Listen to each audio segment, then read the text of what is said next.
இதுல என்ன இருக்கு, பழத்தை கட் பண்றது என்னமோ ரொம்பவே ஈஸி தானே அப்படின்னு நீங்க நினைப்பீங்களோ என்னமோ.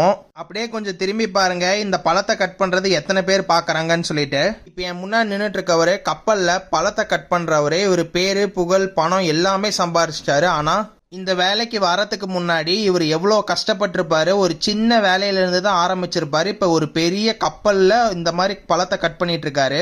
இன்னும் இந்த தொழில் ஆரம்பிக்கும் போது பணம் வருதோ வரலையோ, அவருக்கு பிடிச்ச மாதிரி சின்ன சின்னதா இந்த பழத்தை கட் பண்ணி டிசைனா பண்ணிட்டு இருக்கும் போதே அவருக்கு நல்ல நல்ல ஐடியா வந்து அவருக்கு இதுதான் ஃபர்ஸ்ட் தொழில்னு சொல்லிட்டு இதுலயே நம்ம ஏதாவது வித்தியாசமா பண்ணணும்னு சொல்லிட்டு ரொம்பவே முயற்சி பண்ணி வித்தியாசமா பழத்தை கட் பண்ணி வச்சிருக்காரு.